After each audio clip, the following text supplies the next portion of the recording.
नमस्कार दोस्तों। 2020 में भारत और चाइना के बीच में जो बॉर्डर डिस्प्यूट हुआ था उसके बाद से चाइना ने एलएसी के आसपास कनेक्टिविटी को बढ़ाया है, बट भारत की कनेक्टिविटी प्रोजेक्ट इस रीजन के अंदर काफी स्लो रहे, बट अब ये बूस्ट पकड़ते हुए दिखाई दे रहे हैं। रिसेंटली भारत सरकार ने डिसाइड किया है कि लेह से लेके पेंगोंगसो के बीच एक 6000 करोड़ की टनल बनाई जाएगी, जो कि पेंगोंगसो तक यानी कि साउथ एलएसी तक ऑल वेदर कनेक्टिविटी देगी, जिसके बाद भारत की कनेक्टिविटी पूरे एलएसी के अंदर बहुत ही बेहतर हो जाएगी। ये सब कुछ केवल एक टनल के माध्यम से कैसे होगा, इस रीजन की ज्योग्राफी क्या है, इससे मैं शुभलिंग चौहान डिटेल में आप लोगों के साथ में चर्चा करूंगा। बट उसके पहले आप लोग मेरे साथ में SRC10 टेलीग्राम ग्रुप के ऊपर जुड़ सकते हो। मेरे क्लास की अपडेट, पीपीटी, पीडीएफ सब कुछ आपको मिल जाएगी।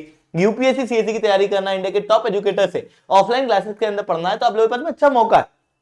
अनअकैडमी केवल ऑनलाइन नहीं रहा, अनअकैडमी ऑफलाइन भी आ चुका है। दिल्ली के करोलबाग, मुखैना के अंदर, प्रयागराज के सिविल लाइंस और बिहार के पटना के अंदर ऑलरेडी हमारे सेंटर्स खोले जा चुके हैं, जहां पर इंडिया के ये टॉप एजुकेटर्स आप लोगों को ऑफलाइन क्लासेस के अंदर कंप्रिहेंसिव यूपीएससी सीएससी की तैयारी कराएंगे। प्रीलिम से लेकर इंटरव्यू तक की कंप्लीट तैयारी आप लोगों को कराई जाएगी, वन ऑन वन गाइडेंस दी जाएगी, टेस्ट दी जाएगी, और ये सब कुछ आपको मार्केट से बहुत ही कम रेट के अंदर मिलने वाला है। केवल 79,999 के अंदर आपको कंप्लीट ऑफलाइन का कोर्स मिलेगा। ऑनलाइन का कोर्स हमारा और भी सस्ता है। हम लोगों ने ऑनलाइन एजुकेशन को आपके लिए अफोर्डेबल बनाया। अब हमारा प्रयास है कि आपके लिए ऑफलाइन एजुकेशन को भी अफोर्डेबल बनाएं। अगर आप इस कोर्स को खरीदना चाहते हो तो आप डायरेक्ट इस नंबर पे कांटेक्ट करके अपनी सीट बुक करा सकते हो।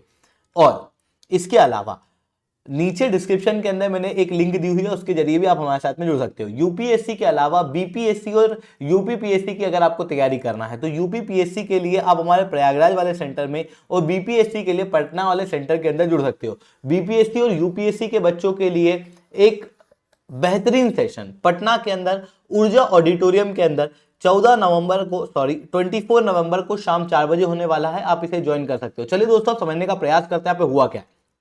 देखो, सबसे पहले आप जम्मू कश्मीर और लद्दाख के आसपास की कनेक्टिविटी को समझो कि ये जो दो रीजन है, यहां पर सिक्योरिटी के इशू बहुत है। सिक्योरिटी के इशू होने के साथ में टफ टेरेन है, जिसके कारण से काफी समय तक यहां पर कनेक्टिविटी नहीं रही और आर्म्ड फोर्सेस को यहां पर मूव करने में काफी दिक्कत आती थी। बट धीरे धीरे करके इस रीजन की कनेक्टिविटी को हम लोगों ने टनल के माध्यम से, ब्रिज के माध्यम से, हाईवे के माध्यम से, रेलवे के माध्यम से बढ़ाने का प्रयास किया है। सबसे पहले आप लद्दाख की कनेक्टिविटी देखो। लद्दाख के अंदर आपको जो मेन रीजन दिखाई देगा जहां पर हमको कनेक्टिविटी चाहिए वो है लेह। अब लेह की डायरेक्ट कनेक्टिविटी मनाली से दिखाई देगी। यहां पर आपको मनाली दिखाई दे रहा होगा। इन दोनों के बीच में शिनकुनला टनल है, साथ में अटल टनल है। इन दोनों टनल के माध्यम से हम लोगों ने लेह से मनाली के बीच में कनेक्टिविटी जोड़ी है और मनाली के नीचे आपको कनेक्टिविटी पूरी मिल जाएगी।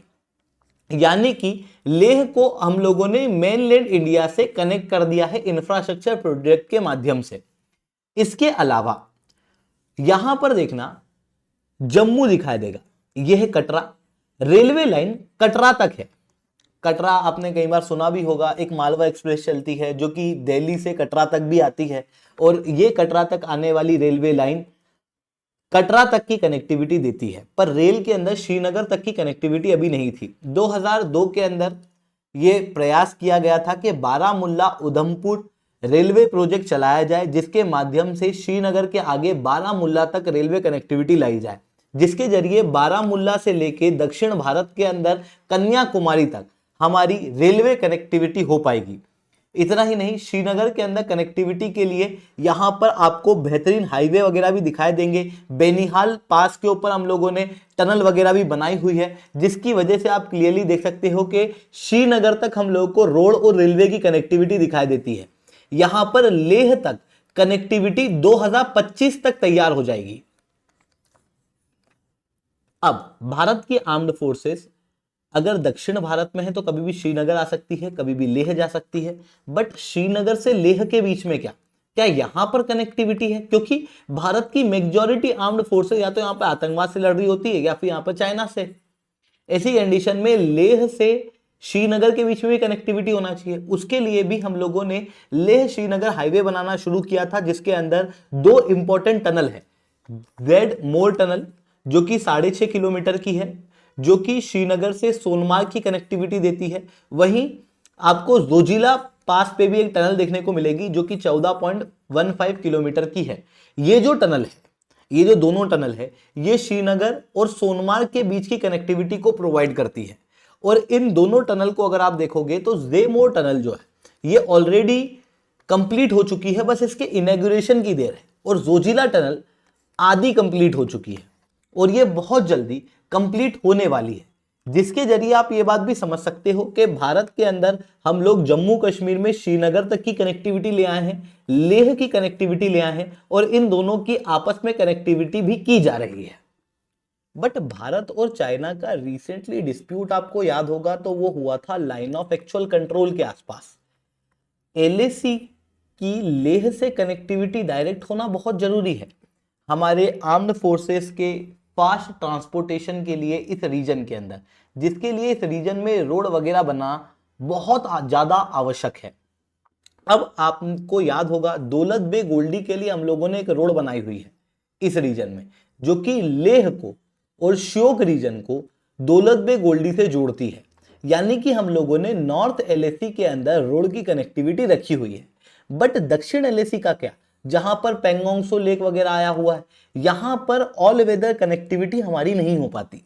इसीलिए लेह से पेंगोंग सो के बीच में एक रोड कनेक्टिविटी टनल के जरिए करना बहुत ज्यादा आवश्यक थी, जिसी के लिए लद्दाख सरकार द्वारा खारदुंगला, फोटुला, नामिला और केला टनल के ऊपर एक एक टनल बनाने की बात की गई थी, जिसके लिए केला टनल को बनाने के लिए अभी भारत सरकार द्वारा कंसिडरेशन किया जा रहा है। अगर ये केला टनल बन जाती है तो लेह से पेंगोंग सो के बीच में एक ऑल वेदर कनेक्टिविटी रोड बन जाएगा। ये जो टनल बनाई जाएगी ये टनल ट्विन ट्यूब टनल होगी इस तरीके की, आप देख सकते हो इस इमेज के अंदर।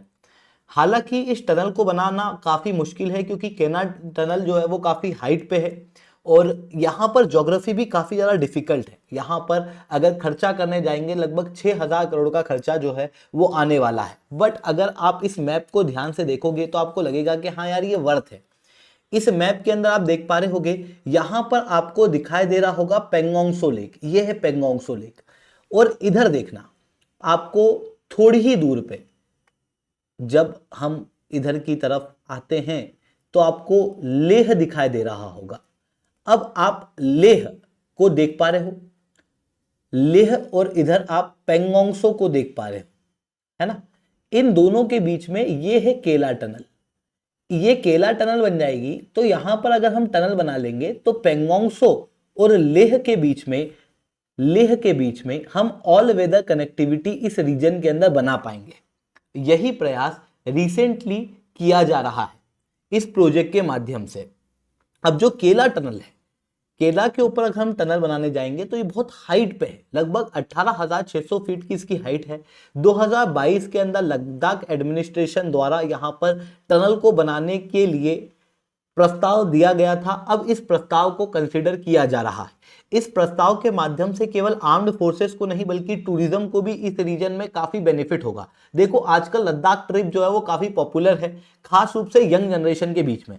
अब लद्दाख के अंदर जो पेंगोंग सो है ये थोड़ा सा दूर आ जाता है, लोग यहां जाना तो चाहते हैं बट यहां पर ऑल वेदर कनेक्टिविटी ना होने की वजह से ठंड के समय में जाना काफी ज्यादा मुश्किल हो जाता है। जबकि पेंगोंग सो लेक बड़े टूरिज्म को अट्रैक्ट कर सकती है क्योंकि ये एक ग्रासलैंड लेक है जहां पर आसपास ग्रीन लश के साथ में थोड़ी थोड़ी बर्फ दिखाई देगी, जिसकी वजह से पेंगोंग सो लेक दिन में बहुत सुंदर दिखाई देता है। यहां देखो, आप इस इमेज के अंदर देख सकते हो। इवन ये दुनिया का हाईएस्ट सॉल्ट वाटर लेक है जो कि लैंडलॉक्ड है और 14,000 फीट की हाइट पे है, जिसके कारण से यंग जनरेशन को पेंगोंग सो लेक टूरिज्म के लिए बहुत अट्रैक्ट करता है। इवन जो स्टार गेजर के हैं उनके लिए पेंगोंग सो लेक एक जन्नत है। रात के समय पर पेंगोंग सो लेक पे कुछ इस तरीके का दृश्य होता है क्योंकि इस रीजन के अंदर लाइट पॉल्यूशन नहीं है। इसकी वजह से इस रीजन में आसमान में बेहतरीन तारे दिखाई देते हैं। इवन पेंगोंग सो से हानले कोई बहुत ज्यादा दूर नहीं है जहां पे हमारी ऑब्जर्वेटरी है स्टार को देखने के लिए, क्योंकि इस रीजन के अंदर जो लाइट पॉल्यूशन है वो बहुत कम है। इसीलिए ये जो टनल बनाई जाएगी, इस टनल के माध्यम से इस रीजन का इकोनॉमिक डेवलपमेंट होगा, इस टनल के माध्यम से मिलिट्री इजीली मूव कर पाएगी इस रीजन के अंदर और टूरिज्म का एक मेजर डेवलपमेंट होगा। आई होप ये सारी बातें आपको समझ में आई होंगी। लेक्चर अच्छा लगा हो तो लाइक करना, लेक्चर बहुत अच्छा लगा हो नीचे ऐसा रिटर्न कमेंट करना। यूपीएससी सीएससी की तैयारी करना, इंडिया के टॉप एजुकेटर से ऑफलाइन क्लास के अंदर जुड़ना है तो आप लोगों के पास में अच्छा मौका है। अनअकैडमी अब केवल ऑनलाइन ही रहा है, अनअकैडमी अब ऑफलाइन भी आ चुका है। कई सारे सेंटर हमारे ऑलरेडी खोले जा चुके हैं, दिल्ली के करोलबाग मुखैनगर के अंदर, प्रयागराज के सिविल लाइंस और बिहार के पटना के अंदर। अगर आप जुड़ना चाहते हो बिल्कुल से जुड़ सकते हो। अगर आपको हमारी टीम से बात करना, कॉन्टैक्ट नंबर मैंने यहाँ पर दिया हुआ है, बिल्कुल से आप बात कर सकते हो। ठीक है दोस्तों, आज के लिए इतना ही। That's all from my side. जय हिंद, जय